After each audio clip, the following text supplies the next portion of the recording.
Welcome to BAF Draft. I'm your host, Gary Wilkinson, and today I have Matt Zerby. Lunchbox is out on this one. We're going to wait for the music to die down. just a little bit. Wait till it dies down just a little bit. Before we even started doing this podcast, he suggested that I just start the whole intro a little bit smaller, like recreate it a bit smaller. Yeah. I think if I cut off 5 seconds, 10 seconds. Yeah, probably That would 10 be seconds. good. I think people actually want to get to meat of the podcast to be over. Yes. Okay, so last week we tried doing the online draft. Come to find out, every week that we scheduled for that day, they're doing maintenance. Whoa. Yeah. Server maintenance. Yeah, so we're going to change our day of doing podcasts so that if we want to do that occasionally, we can do that. So will that's this cool. affect the listeners and their ability to get access to the podcast? It'll still come out the exact same time. Oh, man. It's almost like we're a real podcast. Like a professional podcast. Like a professional podcast. It's almost like... No, not even close. Okay, so we got product in. We did. We did. So since the last podcast, we've had one draft and one Sealed. So before we get into that, we're going to go ahead and do our pack one, pick one. A pack one, pick one. With a real, actual foil pack. See, I think it's just a piece of paper he hasn't... Oh, no, No. wait, this is what a piece of paper sounds like. Then this is what... Check, you can't duplicate this sound. It's like opening a soda or something. Oh, you hear the rip? I think you could duplicate the sound. Probably. You could just record one and then just keep replaying that one over and over again. Okay. You ready? I'm ready. Okay. So this is cool because when we do the simulated ones, like we're seeing it all, and you have to make your eyes not look even though they are looking at what's ahead. Here, we got it in a stack. We'll force ourselves to go from the bottom common all the way to the top rare. I think it's just called having control. Well, yeah, I don't have that. So No, you don't. here we go. Man, look at that line in there and that chip on there. That's the first thing I want to notice. This card is not in gem mint condition. Okay, so the first card we have is Seek the Wilds. This is the one green, one colorless. Look at the top 4 cards of your library. You may reveal a creature or land from among them, put it in your hand, and put the rest on the bottom of your library in any order. Okay, so my question, first and foremost, Okay. is, are we going to read every single card? And 2, what is the point of even starting from the beginning when we can just go to the end where most of the first picks are? Because, okay, well, let's just go through and assume that everybody listening to this that drafts locally has seen most of these cards and knows what they are. Okay. And then if we find something that we'll debate, I'm not going to pick that first. You're not going to pick that first. It's green, right? Yeah, it's Yeah, green. no. You Next can card. Put that in the shredder. Here we go. Altar's Reap. That's the one where you sacrifice creature and draw 2 cards. Okay, it's in black. I like black. It's a card I've used in decks before, but it's definitely not first pick. I would I would take it if I was afraid of... Yeah, no, not first pick. Yeah. Plummet. Green. Destroy a green flying creature. No, there's not enough flying creatures. Okay. Now here's the question: would you take it in sealed? In sealed, it's a whole different thing. We're talking draft. Pack one, pick one draft. Right, so. I know, but I'm talking. Sealed. Sealed. I would probably take. I would probably use a Seek the Wilds if I was doing green. Green works in sealed. I think. I mean. Well, here's my question for you. Let's say Plummet. What flying creatures are you trying to kill? The blue and white ones. Which one?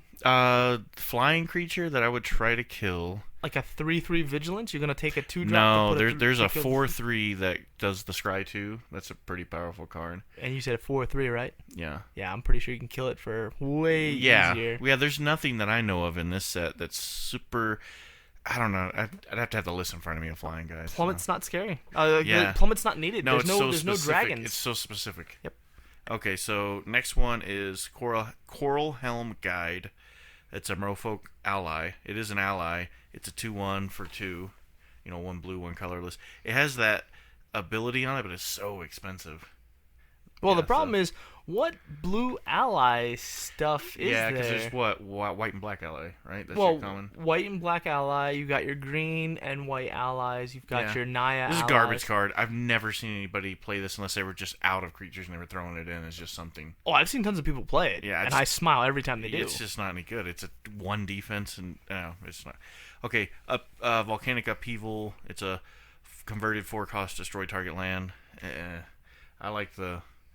I prefer the 2 black, 3 colorless? 4. Is it 4? Yeah. That exiles a land and a creature. Now that's a good card. Okay, so you prefer the mythic uncommon to a common terrible red. This is land destruction.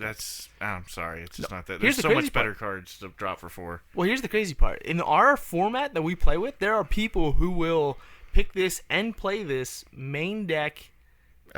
Yeah, it's a beating when they do, and you're just like, wait, you really put this terrible card in here to kill my 6/6 land? All right, well, I guess my 6/6 land's dead. I mean, yeah, I can see it working for. I forgot about the Awaken lands, and if somebody's doing that splash, but I mean, if it was in your sideboard, which it very possibly could be. No, I'm saying not even sideboard. I'm saying main deck. There are people that we play with. I just wouldn't do it. There's main deck that. No, I wouldn't either, but there are people who do. Okay, we got an instant white, 1 colorless, tandem tactics, up to 2 target creatures, each get +1/+2. Till the end of the turn, you gain 2 life. It's one of those sideboard cards. I mean, I don't know. I haven't seen this used a lot. I would put it as my 22nd, 23rd card. Okay. Hedron Blade. That's that equipment. It's so... I guess if you're... it's really weird. It's very circumstantial. And there's nothing that pings. Yeah, Move on. It's just... I don't know. Move on. I think, yeah. Here we go. Another card. Valakut Invoker. It's 3 cost. 2/3 red. For 8, you can do... That's the pick so far. That really? thing is phenomenal. That thing is phenomenal. If you've got the Scion mana ramp type stuff and you're late in the game, I can do some damage. No. You don't sacrifice Scions for that. You use that in a deck that's running the red 1/4s. Yeah. And the 2-drop. So the 2-drop 1/4s as walls, and you get to the late game and you start playing that, and then basically just blow them out of the water. Okay, here's one. I don't care for this one. This is a 4 cost 2/3 flying. When it enters battlefield, you gain 2 life to white. I mean, that is taking over the Valakut Invoker. Really? That thing is, of the so far, yes. Of the so far, that's the card. It's still evasion, so it's evasion. You can take some beatings. You can actually trade. You can make some bad trades, take some extra hits, and you gain the 2 life. That can be quite significant. Okay, here's one. Benthic Infiltrator, 1 blue, 2 colorless. That's the Devoid Ingest. It can't be blocked, but it's a 1/4. So it's decent defense early in the game, but getting that ingest ability I found was real good with this, especially if you're running the decks where you're what do you call that when you pull something out of exile? The processing decks. Yeah, I think that works great for that. But I mean, and you're still pinging for 1, but it's good to get that ingest thing going. Now this is a whole new strategy of card that we haven't talked about. Well, we talked about it last time we did a pack 1 pick 1 when we talked about the healer. All right, this is a card that actually makes a deck. This is one of the cards that makes the other cards. It's a payoff. It's a synergy for either the blue-red or the blue-black Devoid decks. I will take this every day, all day, and that's okay. Hard pressed to pick something over that. Next one. So right now that's our pick 1. Rolling Thunder. Oh jeez. You used that on me with great effect yesterday. Well, you keep taking all these cards, they keep getting better and better and better. Well, yeah, this is a decent card. The reason why it's really great when you're attacking, and some guy's going through blocking, killing your guys off. You think he's doing good. Second main phase, you finish off his board. The card's phenomenal. Well, let's give the card the respect to read that whole card of line of text. And it's okay. That's a saucy card. Yes. Okay, so it's a sorcery. It deals X damage divided as you choose among any number of players and creatures. Or creatures and or players. And it's 2 red X. So it's like the old Fireball, but the Fireball you had to pay the extra mana every time to choose a new target. This, you just pay the 1 cost. You can do it however you want. Oh, that's so nice. So nice. Okay, this is, I think, a complete garbage card. Pilgrim's Eye. 3 cost, 1/1 flyer artifact. When it enters the battlefield, search your library for basic land. You put it in your hand. If it was put on a battlefield, it would make it a lot better, but I don't care for this card. Oh, I want that card to wheel, and I will take that. You would take this as first pick? I would. No, I want the card to wheel. I'll take that as 8th pick. Oh, okay, gotcha. I want it to wheel around. Or 9th pick. Yeah, 9th pick. Gotcha. I wanted to take that as 9th pick because it's going to help me with all my fixing. Yeah, it is a mana fixer. I love the fixing. Okay, so here's one. Blighton, this is That, by the way, the Pilgrim's Eye was the Rolling Thunder was our first uncommon, and then Pilgrim's Eye was our second one, and then Blighted Cataract. This is one of those lands. It's a utility line. Yeah, it adds 1 mana to your mana pool if you pay... One colorless mana. Yeah, 1 colorless. If you pay blue and 5 and tap it, you can sacrifice it and draw cards. Draw 2 cards. It's still good for late game drawing cards. Well, here's the key, right? Mm-hmm. So the Pilgrim's Eye helps to fix that blue mana fixing. Yeah. Right? Because you can splash that card off of blue because you don't need the blue early. You could be running, let's say you're running an aggro deck.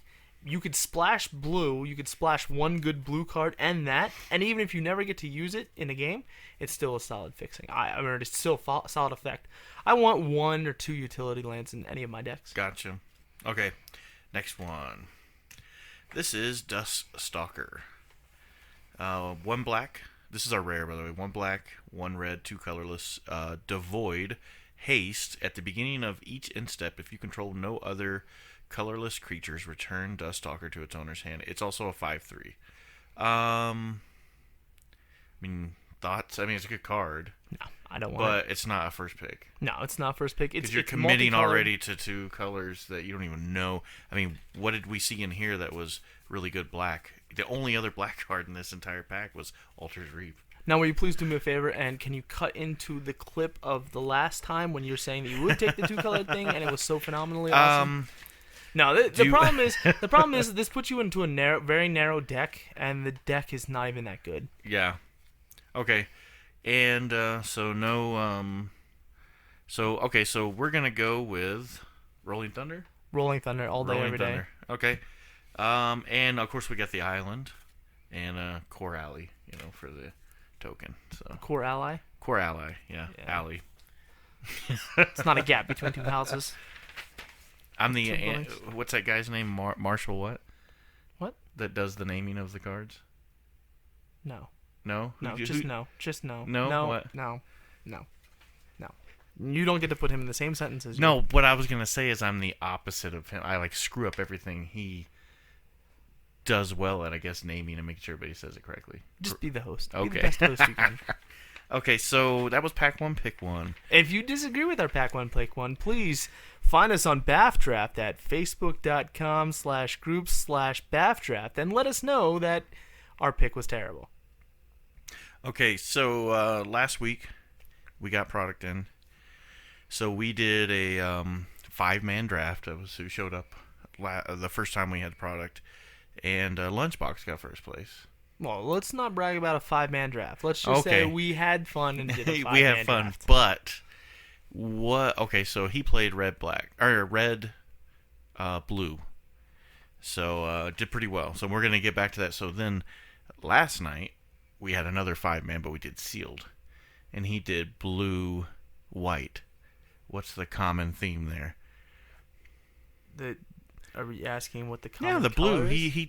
He talked so much crap about blue and played blue twice and won first place. Well, he's forcing it, right? He's forcing himself out of his comfort zone, which is awesome. Which I think is good. So, yeah. I had no chance with him, so he really did it on the spot. So I take it you're looking up some spoilers? Spoilers? Yeah, no, the entire spoiler list is out now. Yes. I could talk about spoilers. Well, let's talk about Han Solo. What's came out in the last I don't know what we've been talking about on our Facebook page. What was it? What's that 2 black instant that gives target creature -4 to -4 till end of turn? Hopefully, it just cuts this section out, and then we can just pretend like I knew right off the top of my head while the thing's loading, and he's not assuming that I can just remember. I'm very excited to use Grip of Darkness. Yeah, I'm very excited to use that in draft and have fun with that. It's an instant. It's black. Yeah. And target creature gets -4/-4 until end of turn. It's an uncommon, but so you'll see them around. Yeah. But my prediction is that they will be drafted highly. Yes. For the wrong reasons. And what would the wrong reasons be? It's just too hard to cast.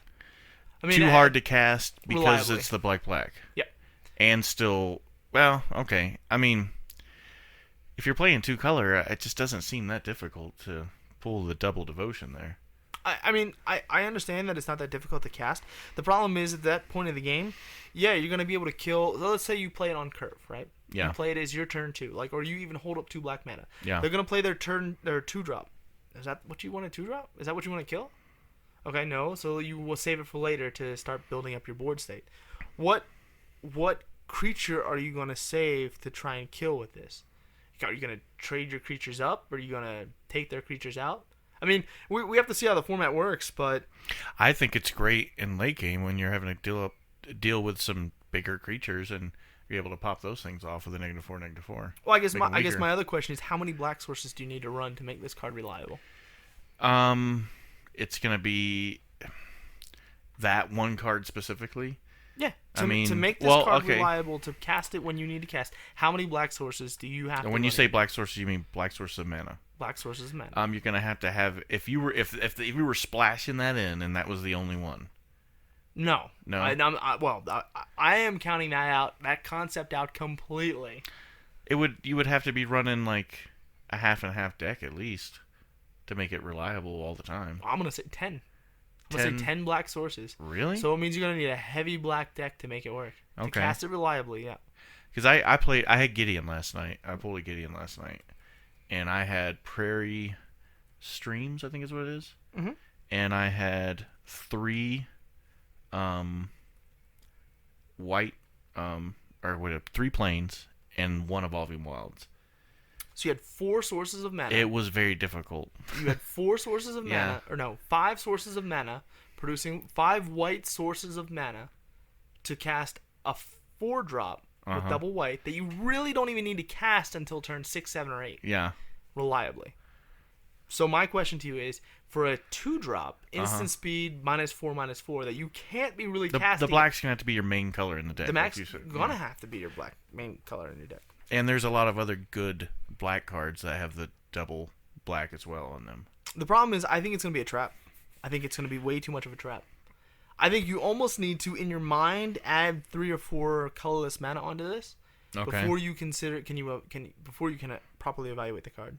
Hey, what's another one that you want to pull up and talk about? That was the only one I saw this week. I didn't really pay much mind to the other stuff. All right, well, I'm going to talk about Jawar Isle Avenger. Okay. All right, it's 4 and a blue. Mm-hmm. It's a creature sphinx with flying for 3/3. That sounds terrible. But it has Surge for 2 and a blue. Now, I don't think we've talked about Surge yet, but Surge is a new mechanic they're coming out with. Here's what Surge says. You may cast this card for its Surge cost if you or a teammate has cast another creature spell this turn. Mm-hmm. And now what does the Surge do again? So Surge, you can cast it for its Surge cost instead if you or a teammate has cast another spell this turn. Okay. So and it doesn't matter what the spell color was, just period. Doesn't matter whether you or an opponent cast it. I think the Surge thing is awesome. I think that's fun. Okay. Now, as a person who who absolutely hates Two-Headed Giant and everything it stands for. Yeah. My question to you is... Okay, first off, I don't hate and despise everything. It's just... It's so time-consuming to... Well, especially if you're randomly stuck with someone who you haven't played with before and having to kind of put your brains together and try to get on the same wavelength or at least agree with stuff. It's very difficult. I hate it. Yeah, you're correct. I despise it completely. So, will these Surge cards make you... will they open you up to trying Two-Headed Giant? It will, because those will be key in that. And I agree. I can't wait for some Two-Headed Giant with this stuff. Now, will it also work if we do the pentagram? No, because they're not teammates. They're still your opponents. They're allies, not teammates. Okay, gotcha. Unless, we could just say. Well, it doesn't work that well either, because if it's not an instant or a sorcery, if it's a creature and they play something, it doesn't really matter. Oh, but they could play an instant or a sorcery. Yeah, true. Yeah, they could play an instant. But yeah, it's perfect for a Two-Headed Giant. So. Well, it's almost like it was designed for Two-Headed Giant. Yeah, I wonder if they're gonna try to promote that in a certain way. Well, you know that Two-Headed Giant is actually an official thing that you do on release. It is. Yeah. Oh, okay. I didn't know that. Okay. Yeah. It is an encouraged event at local gaming stores. So you already have boxes pre-ordered. I do. And they're gonna get here, right? This is legit source. Supposedly they will be here in time. Okay. The person's already contacted me about it. So. I went on Cool Stuff. That's where I buy pretty much all my stuff, unless I'm puka trading. And I pre-ordered a box, just a booster box, because they didn't have any fat packs on there. I know I can get them elsewhere, but man, I'm gonna get a lot of lands doing drafting and stuff anyway. So a lot. What's your definition of a lot? Man, I already have jeez. See, there's that B and P. That's why we need a pop filter. I have at least 50 of each of them right now. I have a big stack of the. Yeah, you'd be jealous, and they're not for trade. I know you've been looking for them, so. No, I got 2 fat packs. Oh, okay. Yeah, I don't know. I'm gonna hang on to these. I know they're not worth a lot now, and it'll be years before they are. I just like them. Yeah, they just look really cool. It'd be neat to have a whole commander deck outfitted with those. So I'm gonna need you to open the fat packs, by the way. Why? Oh, because I pull good stuff. Right, because fat packs are magic. Oh, you know that. You know that. I'm due for even bigger pull. I mean, come on. Gideon and Olamog in the first 2 packs. I should have just dropped the rest of them and just been good to go. Yep, you should have, but I think you still have them. Still have Gideon, and I have Gideon. I got rid of Olamog on Puka. Puka. I got some stuff in today from Puka. Oh yeah. Yeah. It's for my awesome, so overpowerful that's not really overpowerful after my conversation with you on the drive here. White black deck. Right. So basically, I felt that I needed some removal, so I just went mass removal. So I just kind of put on Puka Trade every mass removal I could find that I liked. So even if I don't use 90% of it, at least I have them for other decks or themes maybe later. Well, and there's nothing wrong with mass removal. You always want some. From what I've been told and what I've experienced from the multiple games of Commander, you want to have at least 2 or 3 sources of graveyard removal. You want to have 2 or 3 sources of board removal, and then the rest of your cards you want to synergize around your commander. Yeah. Now, if you overload yourself on too many of those cards that basically are counterintuitive to what your deck is trying to do, you're gonna hurt yourself in the long run.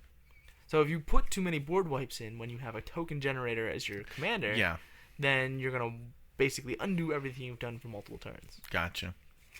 Okay, here's what I got. Force March. Well, should we tell what your commander is? Oh, my commander's... I don't know. What is his name? I don't know. Draxos or whatever? Yeah, something like that. He's the new commander decks that came out. He's the black-white commander. So basically... anytime an enchantment comes, or anytime you cast an enchantment and he's on the board, you get a 1 experience counter. And then for 1 white, 1 black, 1 colorless, you can put out a black-white enchantment creature that's equal, his power and toughness are equal to the amount of experience counters you have. And do they have flying? No.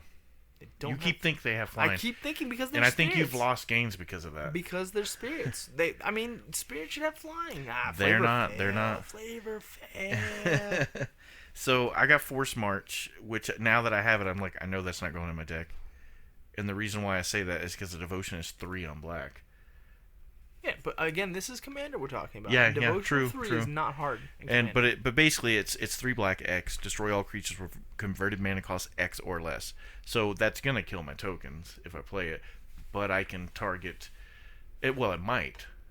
No, it would converted mana cost, not power. If it's at power X or less, it'd be a lot different. Right. Story. So it'd be a different card. Now this is the one I was very excited to get. This is and it's in such pristine condition.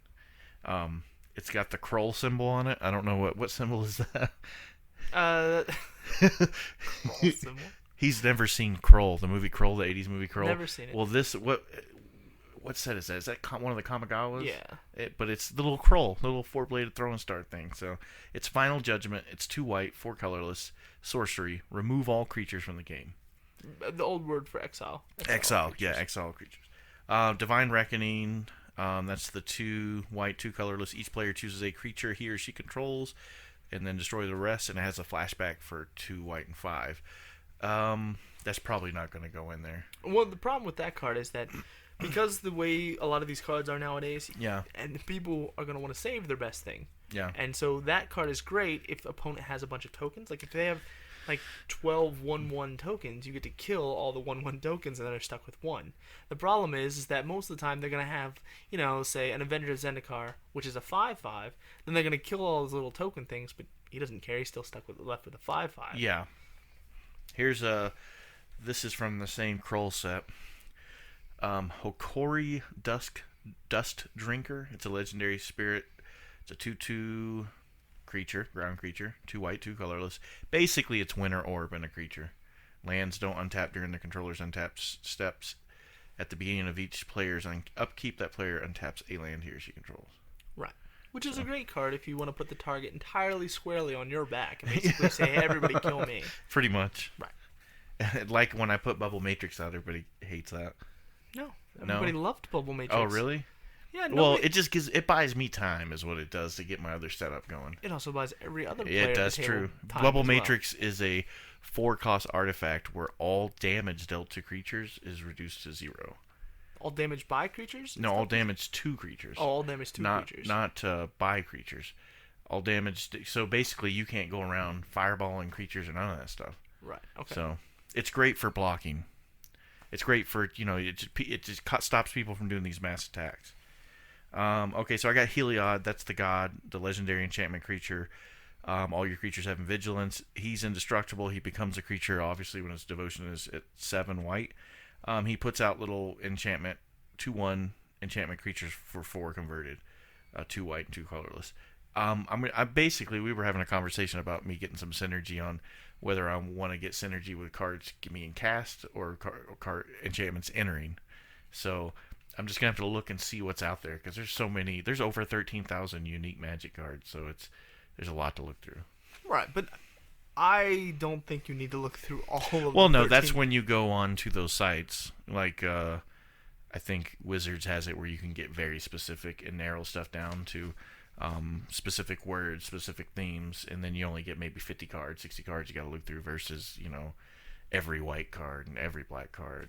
Well, the great thing about Commander is that it's a format that's not designed for you to have to do that. It's a format where you can take your collection and throw your collection together and slowly build your collection. But when you're building your collection, you want to make sure your synergy towards one direction or another. Well, I will say this, these cards I have here are going to stay in my Commander pool of cards just because they seem like they could really work good in other Commanders stuff if I changed my theme on that particular deck or did a mono white or did whatever I'm doing. Right. So I'm just having them there, and I don't know. I've got a lot of oddball cards that just sit there that I'm not using them for anything, but I just have them just in case I decide to change colors. So here's one, Wave of Reckoning. That's 1 white, 4 colors. Each creature deals damage to itself equal to its power. Was that Masquerade? Masquerade, I think so. Yeah, Masquerade. It's a sorcery. It's another one of those weird removal type cards. Probably not going to go in the deck. And then this is the one, Wave of Terror. It's 1 black, 2 colorless. This is from not Weatherlight. That's it might be Weatherlight. It might be. I think it's Weatherlight. The one with the little open book on it. I think it came out right after Ice Age. Yeah, it's Weatherlight. Yeah, cumulative upkeep of 1 colorless. At the end of your upkeep. Oh, at the end of your upkeep, not at the end of your turn. At the end of your upkeep, bury each creature with casting cost equal to the Wave Terror's last paid cumulative upkeep. So this does not kill tokens. How does it not kill tokens? Because it has a cumulative upkeep. So I cast it, right? Right. My upkeep coming up, I pay 1. At the end of your upkeep, bury each creature with casting cost equal to equal 1. to. Okay. This might go in my deck because if I've got a lot of tokens and I do rely on tokens, this might be a good thing. So we'll see. Might be. I think it's going to backfire more. Yeah. Because you have these two are the only ones I'm considering. So you have the ability to turn your artifact or enchantments into creatures, which I think is a very strong synergy. I took that out. That star. Remember that card? So you're telling me you have an enchantment deck that one of the features that you have is that you play an enchantment, and that enchantment allows you, even without any other enchantments on the battlefield, allows you to get enchantments back from your graveyard. So basically, every turn you get to draw a card for free, one that you've already played and is already amazing, and then cast it on the following turn, and then you could just accidentally have all your creatures become giant creatures and just swing out. Yeah, true, but it does leave myself open to a board wipe and gets rid of all my enchantments. Right. Yeah, I don't. It's a thought. It scared me when you gave me that big bad scenario with that card. What's the name of that card, anyways? Do you remember? Starfield of Nyx. Starfield of Nyx. Yeah, it scared me when you gave me that big it can backfire, but it is good at the same time. Well, it can backfire, but it can also just flat out win you the game. Yeah. Well, it'll quickly work, obviously, because throwing out a lot of enchantments. It'll quickly early on, I think. I don't know. I'll try it out. I'll see. Maybe I'll throw it in there and give it a run with some of these other changes. There's cards like March of the Machines, which basically say that all artifacts become creatures with power and toughness equal to their converted mana cost, I believe. Okay. And that card is amazing because it can just simply end games. Okay, so we have determined that when Oath of Gatewatch comes out, it's going to be Oath Battle. Yes, it will be Oath Battle. So does that screw up your order that you did? No. Oh, how many oaths did you get? 3. Oh, okay. Gotcha. I mean, but we can always get more. That's true. Okay. Well, we could talk about the Vintage Cube that we've been running. Oh, yeah. The Vintage Cube is no longer on Magic Online. Yeah. So it is now called the Legendary Cube, which I actually don't even know what it consists of. I haven't seen. But I haven't acquired the Flip Jace, or Temple of Abandonment yet. Temple of Abandonment? Yeah, I have all the other ones, because basically, so it got updated. Some time ago. Actually, when they started doing the online Vintage Cube is when they updated it. So all the Pain lands came out. Right. And which I think there were only 8 Pain lands anyways, and they didn't have all 10 of them. And then all the Scry lands got added in, all 10. And Narset, I know you were commenting on Facebook about Narset coming out. Yeah, I never got a chance to play with Narset. Man, I've drafted her several times and never play her. At this point, our podcast got interrupted by an awesome guest. So next week, we're going to continue with the interview of that guest and discussion about some old school magic. So we'll see you next week. Next week on BAF Draft. Yeah, and Scouts I wasn't. The other Boy Scouts wouldn't let me play D&D with them because I wasn't cool enough.